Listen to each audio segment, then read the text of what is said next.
முதலீட்டாளர்கள் மாநாட்டின் இறுதியாக நோக்கியா, பேபால், ஹீல்ட் engineering system, microchip technology, Infinx health care மற்றும் அப்ளைட் மெட்டீரியல்ஸ் ஆகிய 6 நிறுவனங்களுடன் 900 கோடி ரூபாய் மதிப்பிலான புரிந்துணர்வு ஒப்பந்தங்கள் முதலமைச்சர் மு.க.ஸ்டாலின் தலைமையில் கையெழுத்தாகின.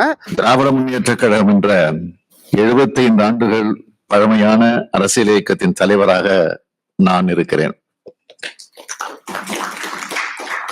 இப்பொழுது தமிழ்நாட்டை 6வது முறையாக ஆட்சி செய்து கொண்டிருக்கிறோம். இந்திய நாட்டில் பல முறை எங்களது கூட்டணி பிரதமர்களை உருவாக்கி ஆட்சியில் இருந்திருக்கிறது. எனது தந்தையை பற்றி உங்களில் பலர் கேள்விப்பட்டிருப்பீர்கள்.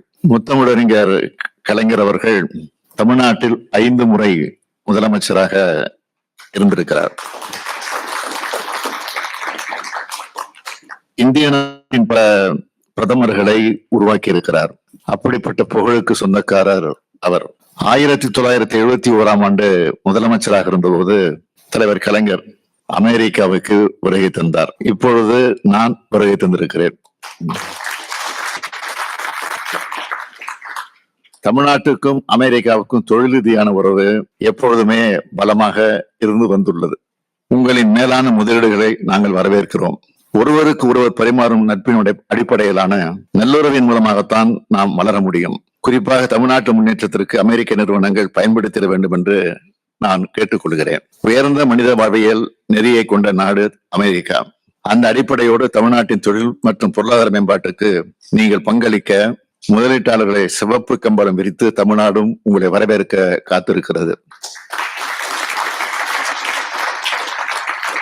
ஸ்டார்ட் அப் திட்டத்தின் கீழான தடம் பெட்டகம் ஒவ்வொரு தொழிலதிபர்களுக்கும் நினைவு பரிசாக வழங்கப்பட்டது. அவர்கள் மிகவும் ஆனந்தத்துடன் பெற்றுக்கொண்டனர்.